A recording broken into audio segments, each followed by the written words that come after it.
Good morning, people. While growing up, I had a bad problem with breaking the law.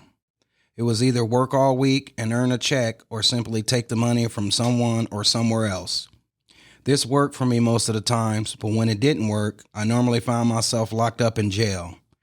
You would think that after a time or two, I'd learn my lesson, but not this dumb criminal. I didn't learn my lesson until much later in life, but I'm finally glad I have halted the marathon to nowhere. Repeating the same old stupid mistakes got me so dizzy that I had to sit down and have a deep conversation with myself. Albert Einstein once described insanity as doing the same thing over and over again, yet expecting a different result. Kind of sounds a little insane, doesn't it? Why is it that as humans we are so accustomed to chasing our tails? We literally experience failure in someone or something just to give it another shot to see if things will happen differently, just to get hit with disappointment again. Listen up, people. The first go around is your lesson, but the second one is your stupidity. Learn the lesson and move on to something else that might give you a different result. You will never get what you want or where you want to go by repeating the cycle that doesn't work for you the first time. First Cup KC, unique, hustle hard music, yeah. First Cup KC, start your day off with a cup of Joe and positive convo. First Cup KC, shine a light on the ones that work hard from Kansas to the Mo. First Cup KC, motivate, educate, inspire the youth to be great. First Cup KC, believe in yourself is the key to make a change. It's never too late. First Cup KC. This broadcast is a No Solutions podcast production. Yeah. Today on the show, I have a very special guest. It's the first time for everything, right? Well, today is going to be a very, very different episode. And I hope that this episode can really, really bring some light to what's going on. I know you guys hear a lot of stuff going on in the background, but like I said, it's going to be a different interview today. I have a very good friend of mine and his wife, Justin Sprague and Lindsey Sprague here. Today we're going to talk about a condition that one of their children was born into. Here to talk a little bit more about this condition is Justin and Lindsey Sprague. How you guys doing today? You good, man? How about you? And all right, man. I'm glad you guys accepted this episode, man. We appreciate you. I know we got a lot to talk about today, and I know it's a serious subject. But first, I would like to talk. I would like the audience to get a little bit of understanding of who you guys are. So you want to tell our viewers a little bit about who you are, what you guys do, where you guys come from? Well, I'm a lifelong Kansas City resident. Born and raised, grew up here. Mm-hmm. Prior service military veteran. Now, thanks for your service, man. Thanks for your service, man. Now I work on forklifts, cars, just tinker, mechanic stuff, and we also own our own little wood shop. Right. We do pretty much anything that with wood, usually waving wooden flags. Yeah, I've seen one of those. Those things that's kind of that's a process. Yeah. You go through to make those things. Absolutely. The one thing that we tried that I want to make different with ours, it's everything's made by hand. I start the process with 2x4s, and then I cut everything down. I don't use, CNC machines or anything like that. I do everything by hand. I just want to make it something that's special for the people that are buying it. Right. I mean, those things, none of that is cheap.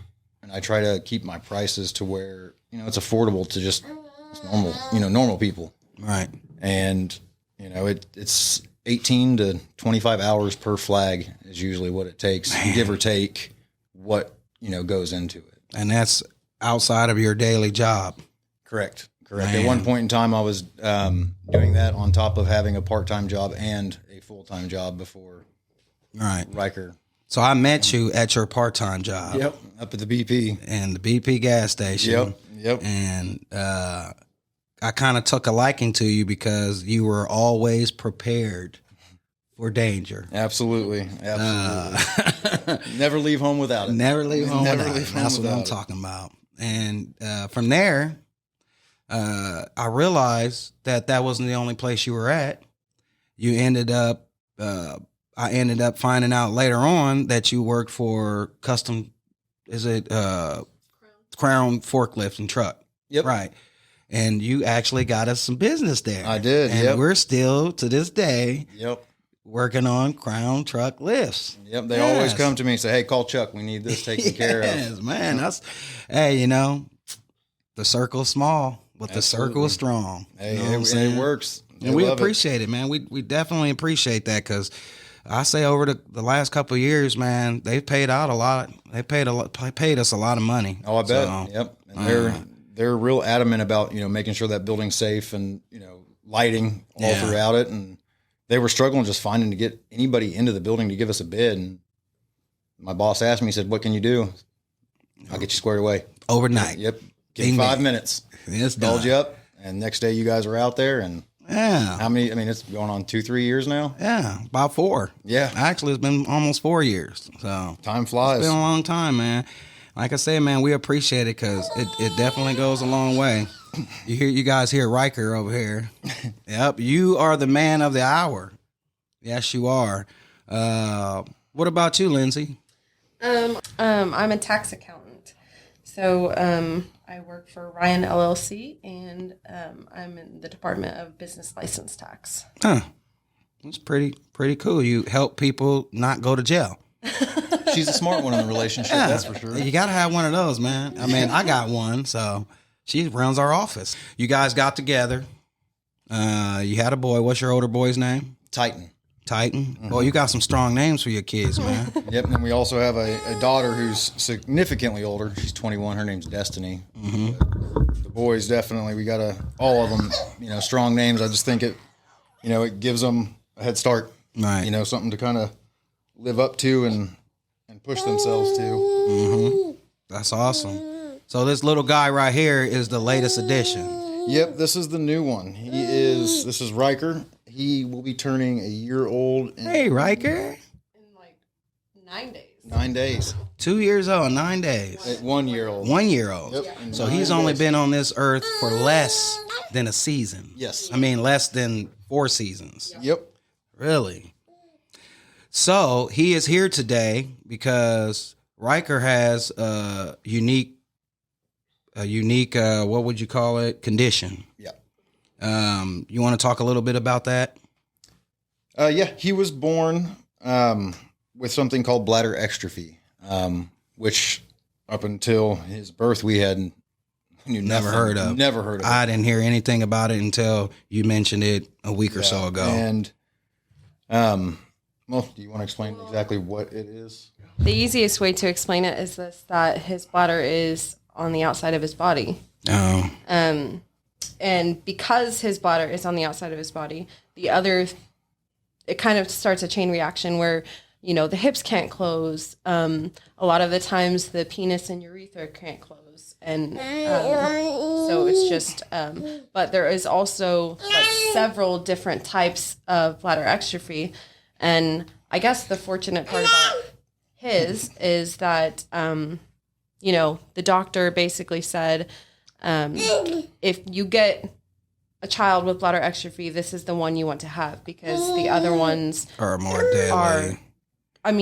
it's crazy. Excruciating pain. Some of them were born scary. without functioning, Colons, anuses. yeah. It's All kind of other organs on the outside of the body, and you're gonna have to live with catheter. All kinds of constant kidney failure is another big one that comes with it. Yeah, and if you Google it, it's literally can scare you. Yeah, go down that rabbit hole real Yeah, quick. Yeah. real quickly. I remember back when my friend, I had a friend named Al. He passed away of,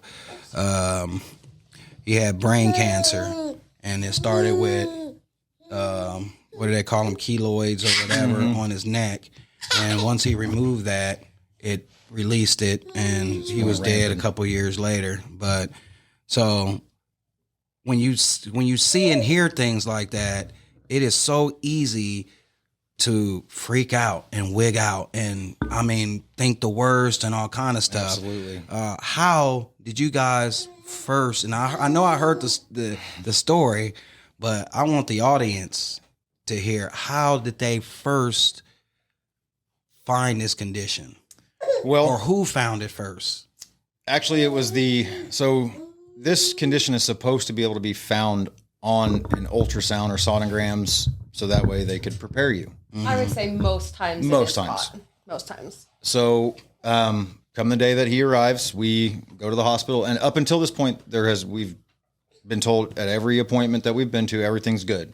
But other than he was a little I would smaller. say the other thing is, the crazy thing is, we had to go back in for an extra ultrasound around 20 weeks.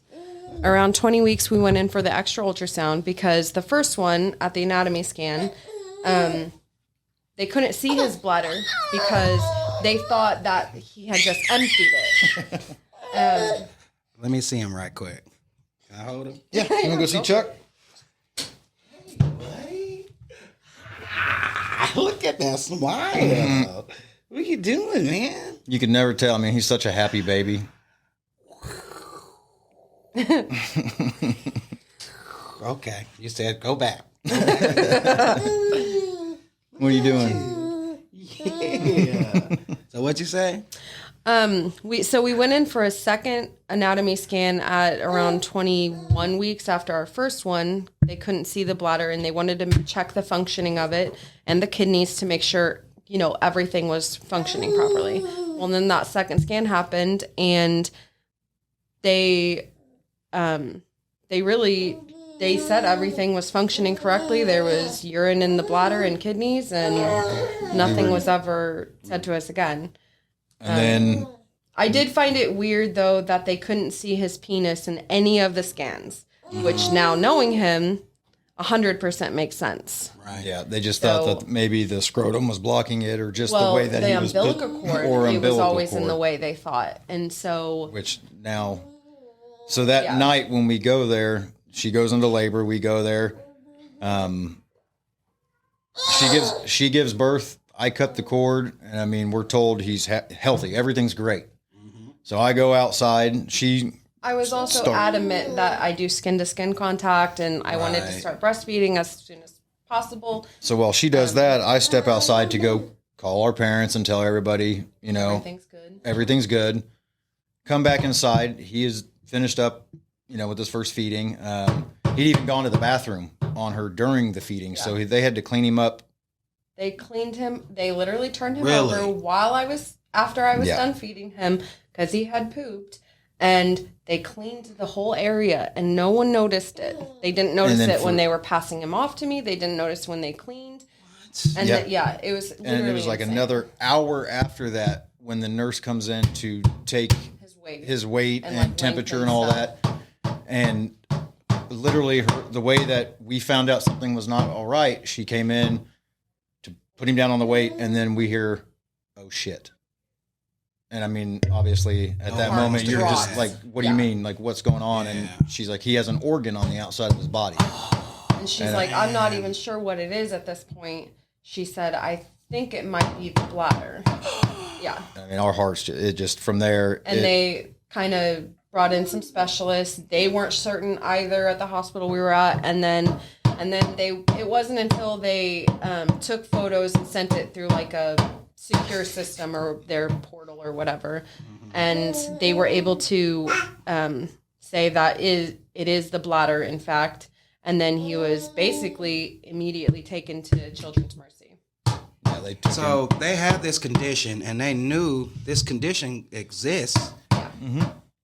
But they didn't know what it was right from the jump. Not at all. They missed this in every ultrasound. Every ultrasound. Even when I cut the cord. The doctor was literally sitting there holding him, front facing up. Nothing. Nobody said anything up until, And I think both of us, we didn't really take a really good look, and I guess we just we were still kind of in shock, and I was... So he's going to break my phone. Don't break the phone, Ryker. It's all right with him banging. Okay. This is a show where everyone knows that it's a kid on here, so if you don't understand what kids do, then you might he's wanna all click over the to place. another station. But so they had to have an operation. That's Well, originally the doctors at where I delivered at said that we were going to be sent to Children's Mercy and that they would be operating like how I understood it was like immediately. Yeah, that's what we were anticipating the surgery was like going to take place like that. Dad's over here like, oh man, Don't Chuck's break going anything. through it, man. Don't break nothing. nothing. It's all right, man. I like Lil Ryker. So you said what now? Well, we were under the impression before we left the hospital I delivered at that he would be having surgery pretty much instantly when we got there. Yeah. And I mean, I delivered at like 9:32, and I mean, we left the hospital at 7 a.m. the next morning. Yeah, they released it. That That was the nice thing that they did release us. They didn't make us stay there for multiple days in a row. We were able to. They released us so we could go see, our son. Be with him, yeah. And then we got to Children's Mercy that day, and we got to talk to our specialist, urology specialist, Dr. Gaddy, and at that point we're just so. I mean, at least I felt like I was in such a whirlwind. I couldn't receive information and like really take it down and understand what was really going on. Yeah, it was definitely overwhelming because not only do you have a urology specialist with this, but we have the ortho specialist, the pediatric team. I mean, there's just general surgeon specialists, multiple specialists that we have to see. The anesthesiologists, all of them. Man, so you had a whole crowd of people. Yeah, there was like 5 doctors talking to us. They even have you talk to a plastic surgeon because with this condition, he was born without the lower like ab muscles, and his belly button. It's not. They have to do like a man-made belly button. Here you go, bud. So that's. They have to call in a plastic surgeon to kind of help with all of that type of stuff. How long did you guys have to wait to even have this surgery? So he spent a week in the hospital at the NICU initially. He was checked over for all other abnormalities because it's very uncommon with bladder atrophy to have literally no other abnormalities. And that's where I'm saying we really, lucked out and we're very fortunate to not have any other abnormalities with him. Right. And then from there, they sent us home. We were home for 3 months with his bladder. No. Was it? Just 1 month. 1 month. Excuse me, 1 month. Because he was born September 28th, and we went back into surgery November 2nd. But that whole month that he was home, his bladder's on the outside. So that's what brings me to my next question. What was the home care process like waiting on that surgery? Yeah, absolutely. You didn't want to make any mistakes? I honestly, I refused to, I didn't change him for the first month because of how rough my hands are from what I do. Yeah. I was and you always have like little pieces of metal and glass in his hand. I was petrified that, I would do something. And because, I mean, you're talking something that's the size, I mean, lengthwise, it's roughly about this size, and they had us cover it with a piece of like cellophane. It's called a Tegaderm patch. And what it is like, it just holds it in place. Yeah, it's like cling wrap, basically. It sticks on the outside of the skin without hurting anything, sticking to the bladder because, there's urine. He was leaking urine out of his bladder. And, you would peel one side and stick it kind of on like a Band-Aid and peel the other side and stick the other side on. And, he had to go back to work. Basically, after that first week, that's all he had to take. That's all he could take. So I was at home like, I need your help. Come help me. And that's why. Now, just so I can get it on the right spot. And that's what I want to ask you, your mental state. Yeah. How was your mental state going through this process, knowing that this is your baby? you know, and you have to literally, you're the one who's hands on all the time. You got to change them, and you got to be careful, and you got to be so fragile, and you don't want to make the wrong mistake or get them infected by any. And then you literally have to watch this whole to be so process diligent about everything. How was your mental state? Good and bad, all over the place. Mm-hmm. I feel like literally became an expert in bladder extrophy within a week. I mean, like I'm just a kind of a research person, so I want to know everything. I joined the Facebook support groups. I Googled what kind of foundations there were, what research there was, all kinds of things. Bladder extrophy, I was aware, which honestly sometimes terrified me worse than not knowing, because then it's like, now you know. Now you know, and you can't unknow that. Yeah. But no, I mean, there was a lot of really hard days, especially at the beginning when we had him home, because it's literally terrifying. I mean, this Tegaderm patch, it's sticking to his skin and, across his balls, and you're like peeling it up like a Band-Aid, and after there's a while, a couple times it starts ripping the skin up. Man. And their skin is so fragile anyways. Yeah. I mean, and you moisture down there. Yeah, you gotta keep it covered. Yeah. And I mean, it goes against, from being in the service, it goes against everything you're taught. Like when somebody's organs are on the outside, you're supposed to get them back in like immediately. Yeah. And to just sit there and wait. This is a procedure that you can't just do it because their body never has had it in there. Yeah, and having a baby, everybody knows if you've had a baby, they tend to manage to get poop everywhere. Yeah. Up their backs, in their hair, and it gets in the bladder. Man. Then you just really, I mean, they gave us a lot of sterile like gauze and like basically sterile like a Q-tip, basically, I guess you would explain it to us. But so I would have to literally kind of twirl it around his bladder, the outside of his bladder, if he did have any debris in it. That was the most terrifying part because, he's, babies don't hold still. No. He's sitting there struggling, wiggling. Yeah. I think everyone knows that. Yeah, exactly. One wrong move. And I mean, you're just petrified. And I mean, exactly. From my side of it, I mean, she did amazing, obviously. I mean, she held it down. So now my next question is... Well, it was a brave face. That's all it was, because I was literally shaking on the inside. Yeah.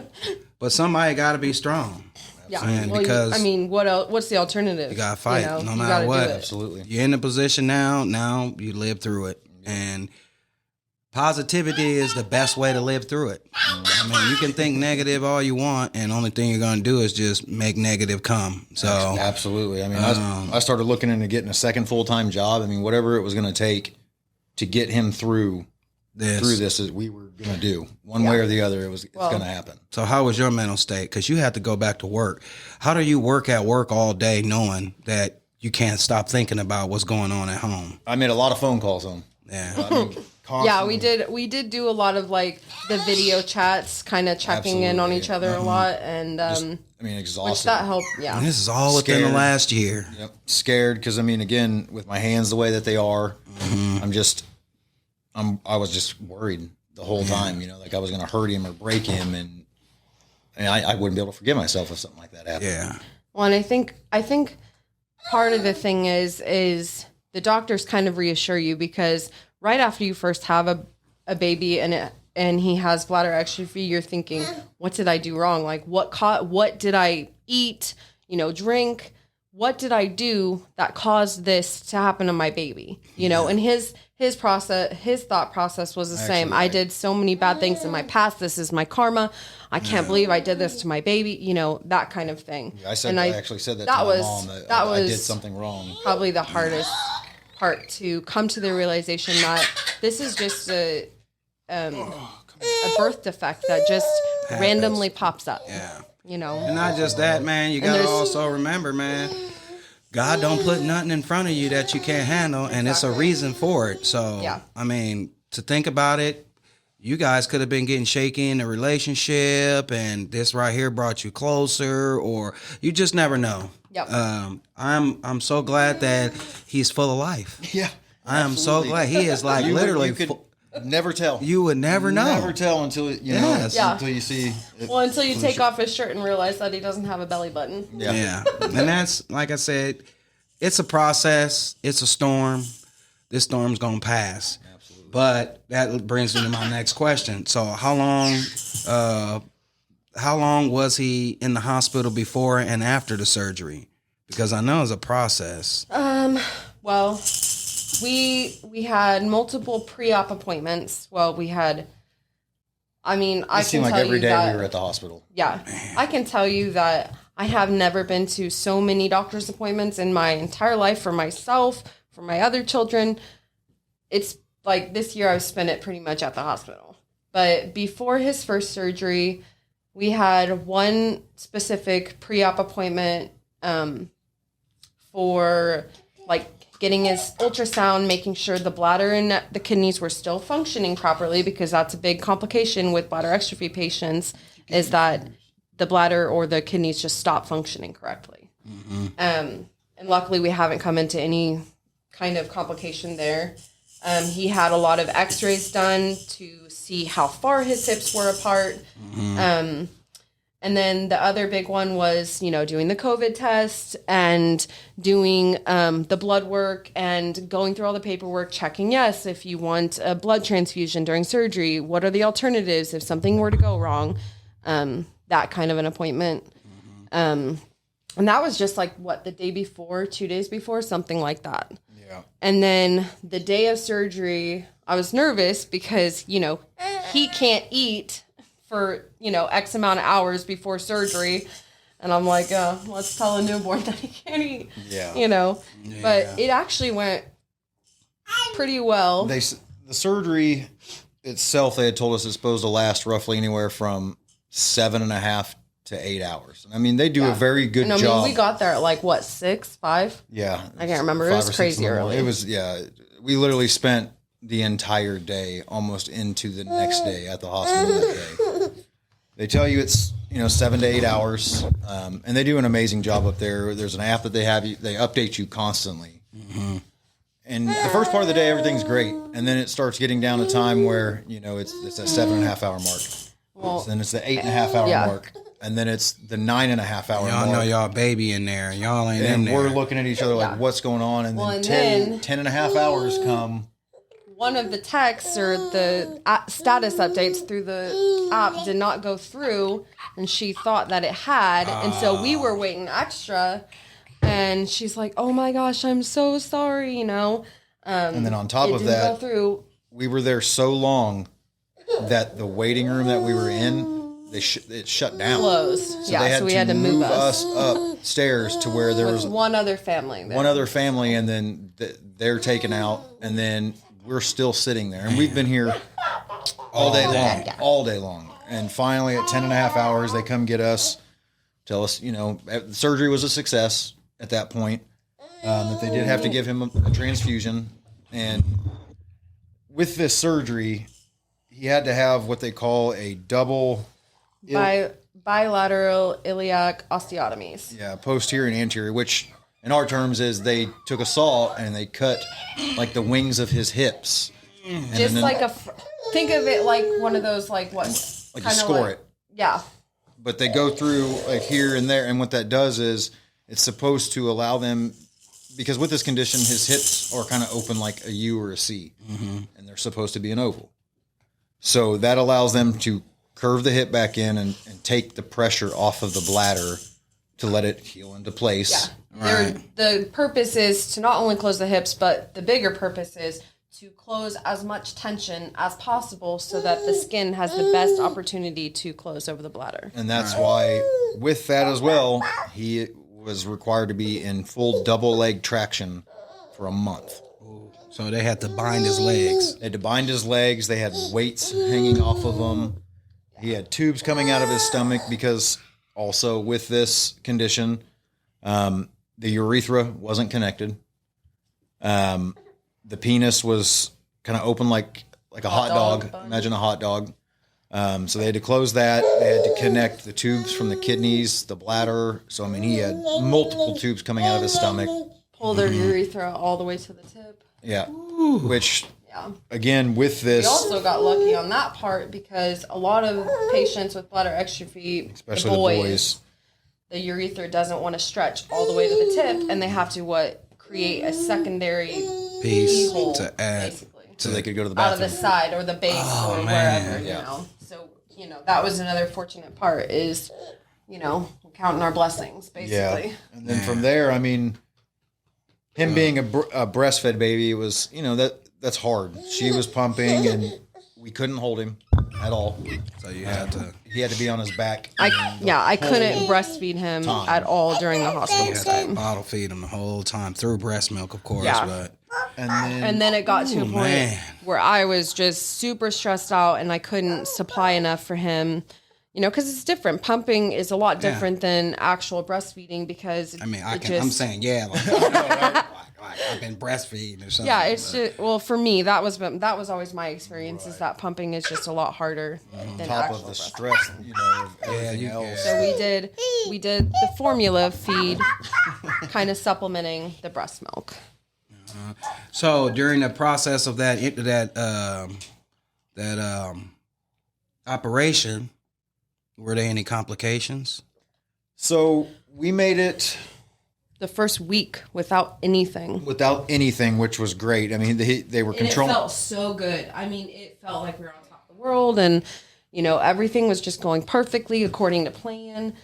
Pain management was great with him. Yep. And then we started to notice that his left leg, he just wasn't moving it because he could still flex his toes and, kind of do that. But we just noticed that he wasn't moving it. Not only was he not moving it, It was like an appointed position. yeah, he had all kept the it time. flexed the entire Compared to the other one. The other, it was like this. And so they started, they brought in a specialist to look at it. Nerve specialist. Well, I think they brought in just the PT at first. PT at first, and then To it see was if they could the just quick fix it kind of joint thing. doctor, and then I think a nerve specialist, and that's when it came down that when they pulled the hips in doing so, it pinched a nerve in that leg, causing him to not utilize it whatsoever. I mean, in a sense, it was dead at that point. Like, not physically, it's just he refused to use He it. couldn't move it because it irritated.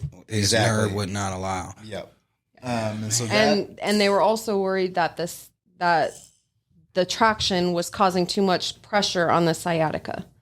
causing it more issues. So at that point, they chose to release traction. I think we were 2.5 weeks in at that point. Yeah.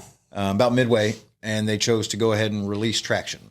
And So basically, they had to start back over. Well, they they mermaided his legs because the biggest thing is to keep keep the hips together the and the hips legs together so he's from not, spreading apart. like- So they came up with this idea to mermaid the legs together, wrap them together, and that should take the tension off the nerve, but still allow the hips to close. That went for roughly a few days, and then he developed a hematoma on the surgery incision. Well, the real first complication was that they didn't like his output that was coming to the kidneys. So then they pulled the tube that was coming from his penis to allow more output to go in other directions to make sure that those functionings and those were still open and Right. good and viable. Then once they pulled that, then that's when they realized that there was a hematoma trapped under the skin. Because the hips are apparently, what they told us is that the hips are very known for their bleeding if you have to do any work on the hips, because that's why you had to have the blood transfusion during surgery. Extensive amounts of bleeding. With the hip And so surgery. just that it basically popped. And I remember coming in that day and you could physically hear it like it was popping, and it did it several times. And then after it was done popping, it was like a kind of like a releasing gas kind of sound. It was bubbling. I mean, it was terrifying. And I was at work And I got that I was call. just calling You him were and I gone. was like, Yeah. You was at work, because and it, you weren't at work. Yep. Exactly. it created probably the size, a hole. About a on the pencil eraser. Yeah, I would say. And then after that, because that area would just fill up with urine, it just started opening. And, you know, because he had to get out of traction, he was moving more. And I mean, it was just kind of like a chain reaction thing.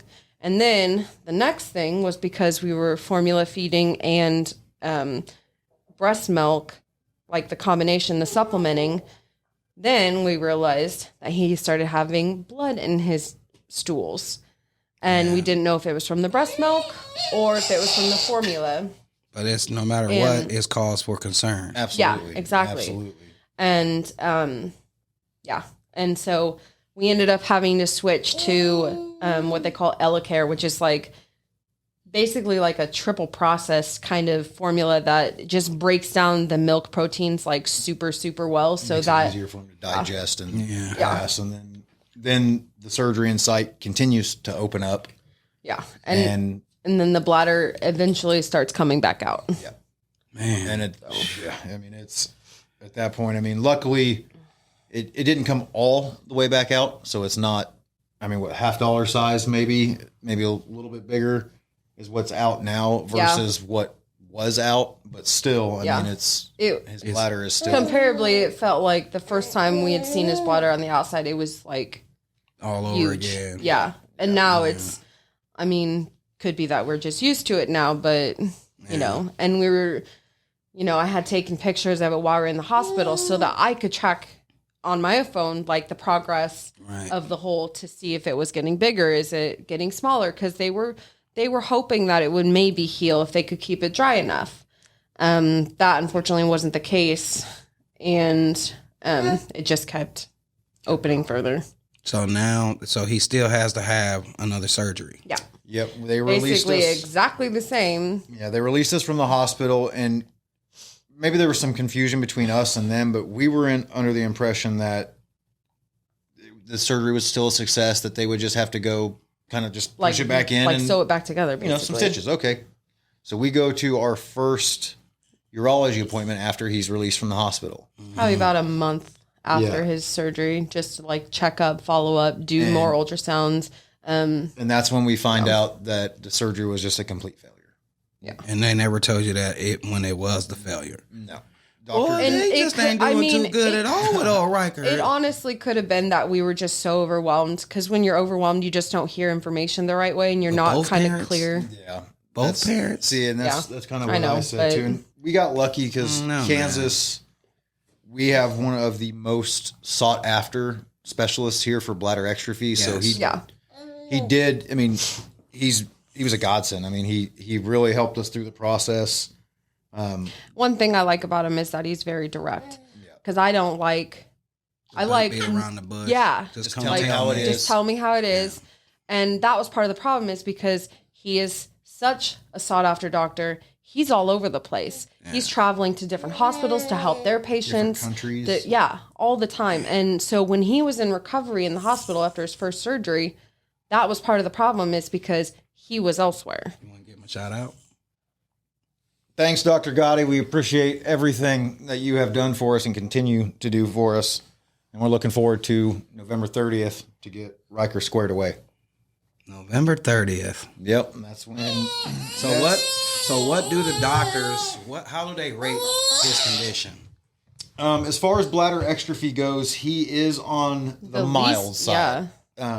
Obviously, it's still not, having your organs on the outside and everything else. But, some of these kids, I mean, kidney failure, born without a colon. Constant UTIs. Constant UTIs, having to have constant catheters. Yeah. Well, another lady that I had met in one of the support groups that I've talked to, her kid had the same thing with his left foot, except his whole leg was paralyzed for 8 months after his surgery. Paralyzed. Couldn't move it at all. But he finally got it back though, right? Yeah. Yep. And We he's perfectly healthy now and everything. We did PT. We did PT, OT. Preparing for the next surgery, because with this next surgery, they had us wait for a year, or till he was a year old, for the reason of they're going to put pins and rods in his hips And this they time. want him to have some growth. And his bones strong. will actually be harder this time. So that'll remove the traction aspect of it. So he'll only have to be in the hospital for 2 weeks this time, which because the month-long stay actually caused a massive flat spot in the back of his head. Yeah. So, which, you know, they said that's usual. So we had to get a cranial helmet on top of everything. And I seen that in some of the pictures too. You had to wear that for 3 months during the summertime, and I That don't gotta tell be you how hot. bad those things smell. God. Well, it's material on, Yeah. on skin for a long Boxing gloves period of after time. good training. Yes. That's what it smells like. Spray them gloves. Spray them That's gloves. exactly what it smells like. Wait. Yeah. I don't miss that and smell. it gets complicated with the cranial helmet because we can't give him regular baths. So when you're having to bathe him by cloth, you know, just wiping him down, it just never feels like it gets as clean as you would soaking in like a tub. Yeah. He's never actually had a bath, like a real bath. He has to be sponge bath. So when he gets that bath, boy, because he will have a bath. Oh yeah. You put all them toys. You let me know, and I'll bring him some toys to put in the water. When we went on vacation with her parents, they had a pool at the place that we were at, and You couldn't even get in. oh, it. No. he was mad, and he was doing everything he could to get Put his into little it. feet in there, and he Let him- just, Yeah. as hard as he could, he just wanted to. So Oh man, you be playing one Oh day. yeah, soon enough. Yeah, it's getting there. Mommy and Daddy working on that right now. Right. So this operation, what was the extent of the operation? So they just based this out. The one that he's about to have, they're going like you said. Do they have to mermaid him again? No, they're still going to cut the hips again. They'll bone saw the hips. Basically, we're having 100% same surgery minus the penis repair and the urethra reattachment. Because that was successful. that part was. We will get to bypass the traction and mermaiding because he will have what they'll have pins and rods with a halo system in it. An So external fixator. yeah, So it just keeps it in place no matter what. correct. So he won't have to lay on his back, that whole time. But now we get to, deal with a 1-year-old walking, With energy, crawling with yeah. pins and rods Trying. out of his body, out of his hips. So how long does he have to wear those? 6 weeks. Yeah, 6 weeks is what we've been told. So Okay. it's So- definitely 2 months, so he's got to go through Christmas yep. pretty much with it. Yeah. He'll be. They So say his best Christmas gift will be when those things are being removed. yeah, absolutely, and it's. They say he'll be in the hospital roughly a week or two, mainly just to Basically, get pain under control. yeah, until he can get the pain under control and he doesn't have to have anything except for just regular like Tylenol, then he can come home. All right. So this is where we get to the point in the interview where the finance part comes in. How the hell? This got to be something that's really on your mind. How the hell are you guys going to continue this? And I know you got good insurance at work. Oh, yeah. But insurance only covers a certain amount. Yeah. And then with you guys having the surgery the first time and then not failing, I'm pretty sure it took a large amount of that. And is that within a year or two? So when did he have his first surgery? His first surgery was November 2nd of last year, So he'll just be just over a year from the time he had his first surgery. and it's in a new physical insurance year. So the deductible that we met last time does not matter this time. Yeah. So you have to incur all. Not just deductible, out of pocket expense. We have to Out of incur pocket maximums. all of that again Right. this time. And that's why I wanted you guys on the show. And this is the reason why, because we have a community out here, and one thing that I know about communities is communities love babies, and one thing that I know that they don't like is communities don't like to see babies suffering. So if you guys are watching this show and you guys understand what this family is going through, help, and I know it took a minute to even get you to agree to this Absolutely. because you did not want, this isn't something that you guys really want. But I think that this is probably something that'll at least help, not just financially, but emotionally, physically, because it doesn't bear you down with, oh man, how am I going? I got to work extra hours, because I know you will work. Oh, I mean, I've only known you. He will work his life away. And with you working like that, man, it's taking you away from him. Absolutely. You know, so how can the audience and the listeners, how can they help? You guys got like a Facebook page with Rykers Journey, right? We do. We have the Facebook is at Rykers Journey. Spell it out. It's RYKER SPRAGUE, and then Journey. It's a Facebook page. We do all of his updates on there. It's just a lot easier to do one massive update versus trying to text everybody. We also have his GoFundMe page, his link on there as well. Okay. Either of those ways are great. You can donate words of encouragement, just prayers. I mean, anything helps. Positive vibes. Yeah, if you guys got a prayer circles out there, get in those prayer circles for Ryker. Yes. I know prayer works because I'm in a couple of prayer circles myself, and I've been very, very successful the last year from putting myself in those prayer circles. But and we started. We're doing T-shirts as well for his surgery. And are those on the? Yes, they're on there as well. We'll be selling them on there. They're $25 a piece, and our goal is to have everybody wear them on November 30th, the surgery day. Yeah, kind of as like his little prayer army type of thing. I like that, man. I definitely got to get me a shirt. Definitely. So, he's going to sign them all. We're gonna dip his hand in paint and make him a print. Yep, make him do it that way. That's what's up, man. That is what's up.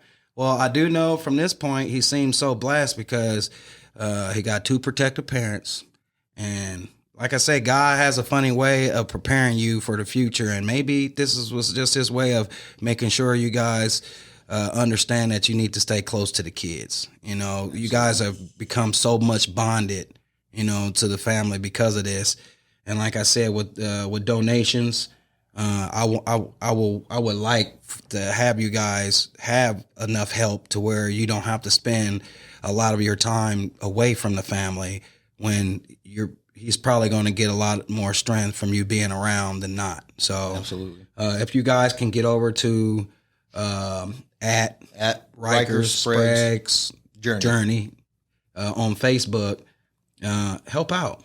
You know, you don't have to really give that much. Just give what your heart says and help them out. If you don't want to do it for the mom and dad, do it for Ryker, because he didn't ask for this. You know, he just came to this place and he don't know what's going on. And sometimes I remember back in the day, I used to really think, God, it could not be real, you know, to put babies, you know, here in certain conditions and stuff. And over time, it just got me to understanding that things happen for a reason. There is a reason. And sometimes it is to bring the community together or bring the parents together, or, you know, but in this situation right here, I know he's in good hands because, of course, you got somebody out there soldiering and you got mommy at home being extra careful. Man, this just touches me. And anytime I hear anything about kids, I'm on it, you know, because appreciate it very much. Only reason why I'm so on it is because without these babies, where are we going to be? Exactly. You know, in the future. You know, this kid right here can grow up and save hundreds of thousands of people's lives. We don't know, you know, what he's going to be, but we got to make sure he bees. Absolutely. And the only way we can make sure he bees is to make sure he gets himself healthy. For everything that I've done wrong, he can do right. So yeah, that's what we're gunning for. So most definitely, y'all, if you guys are listening, you're listening to the broadcast, watching the broadcast, I know you guys hear him. He's very, very happy. He's very active. But, you know, that underneath all that happiness and laughter and energy, you know, he still has to be fixed. So please, if you guys can help us out here, please reach out and follow his journey. Even if you don't, if you're not in a position to help out, spread it, spread the word, pass it on to somebody else who could. It really does matter what the community does in situations like this. So, again, it's at Rykers Sprague's Journey on Facebook. T-shirts on there, $25. $25, yes. $25 a T-shirt, and donate, But I am so happy to have you guys as guests on the show. I know this isn't the easiest thing to talk about, but it has to be talked about. Absolutely. Because you guys might be able to help somebody out there that is going through this, that might not know, how to hold on. Absolutely. Sometimes people get weak and they just need somebody to reach out to and talk to. And what better person to talk to than somebody who knows what they're going through? I remember, Lindsey, you mentioning that there was a group out there that helped you out a lot. Yeah, I mean, what is the name of that group? I think, there's several that I'm a part of. It's just like, there's like a bladder extrophy, like main kind of group where all kinds of people that have bladder extrophy, someone that knows someone that has bladder extrophy, all kinds of people are on that page. And then there's also like a support group for specifically parents of bladder extrophy. Right. And those are the ones that I've the only thing I will say is remember that everybody's situation is different. And don't try to play the comparing game. Yeah. Yes. Because it can help. It can hurt as much as it helps. Yeah, because, take it for what it is. Some people are way worse than you, and then when they hear that you're not as worse, then it makes them feel even worse. And I get it, man. Well, for us, the doctor said that, after everything, he can go on and live a happy, healthy, normal life. And for us in this situation, it's like, how? Like, you just can't see it. And that group, there are people on there who post pictures of their babies that are now, they have families of their own, they're perfectly healthy, kids of their own. One grandma always posts her son has bladder extrophy, born with it, had all the surgeries, did all the right things, and literally has the most beautiful family, like 5 or 6 kids. That's why I say it's just a storm. I mean, it's beautiful. Yep. It's a storm. That's a big help. But think of all the help they probably got along the way. Absolutely. And it matters. Yeah. That help matters. And that's why I wanted to get you guys on the show. Justin, you are a good friend of mine.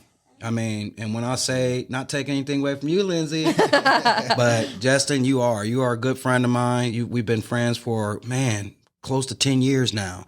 And your brother is a good friend of mine. He's a fighter. Yep. Spider Monkey. Oh, yeah. Yep. I miss those times. No, your parents, I met your parents at one of the fights. Yep, absolutely. That your brother had. Yep. Every time I see my wife, go up and give her a hug. You guys are a great group of people. Thank you. So, I just want y'all both to know, he was born into the right family. If he was born in any other family, it could have easily been different. So that's why I say he gave you something way more special than the average person would think. So keep growing on it. Keep doing what you guys got to do to get him back to where he's gonna be here soon. We will. And I know once he's back to normal, you're gonna start the MMA training. And all that. Yeah, he's got to catch up to the big brother out there who's already doing it.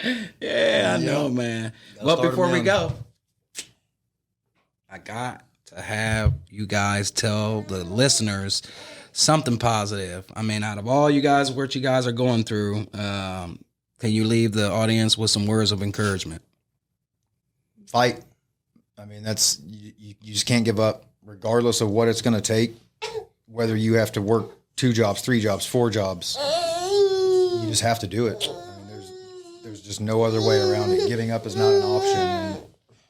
And for us, I mean, it's brought us together even closer as a couple. I mean, going through this, you got to have somebody to lean on. Yeah. When he's strong, I can be a little weak, and when I'm strong, he can be a little weak. Yeah.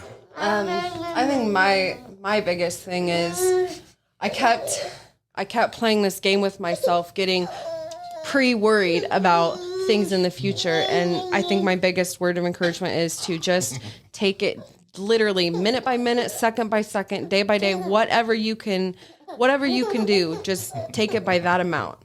And handle that situation and then move forward, and don't get so consumed with worrying about like, what's my kid's future going to look like? Is he going to get married? Is he, all the things. And I mean, all parents worry about regular stuff like that. And then, to have a condition and worry about the little extra things, I kept getting consumed in the worry. And then I just remembered to take it day by day, keep saying my prayers, positive thoughts, and keep going. That's what's up. Will Smith, I read a thing about, I listened to a video from Will Smith, and he talked about jumping on an airplane. He said he was scared all the way up. Scared. He was all, I'm going to die. This is going to happen. He had all these negative thoughts, He wasted so much energy on all those negative thoughts just to jump out that plane and experience blitz. Yep. He said from that point, he never will waste his time on things unseen until he was faced with them face to face. Absolutely. So that is a great word of encouragement. Yeah. Both of them are, but like I said, you can't give up. You got to keep moving. You got to keep going no matter what. And in your case, you go faith over fear. Yeah, you go harder. You go hard. Absolutely. You going real hard, because I couldn't imagine. I couldn't imagine having to wake up just one little sound, and now you're worried about all your kids. And I couldn't imagine, man. But like I said, God gives those babies to the strongest, and you guys are strong. That military background, it really, I'm telling you, that headstrong comes in, and having a wife as strong as you have right here, absolutely. When you go home, because I'm telling you, you got to know your wife is strong to leave the house. I wouldn't have been able to do it without her. Yeah. 100%. You got to know. So you guys keep the muscles going. You guys keep growing your strength and keep doing what you got to do. I appreciate you guys coming on the show and sharing your story, because it's a powerful story. Thank you very much. So again, you guys, if you guys are following this broadcast, help out a little. And like I said, if you can't help, push it to somebody that might be able to help. Thank you guys for joining us for another episode of the First Cup KC. I hope you guys have a wonderful rest of your weekend, and like always, stay positive, people.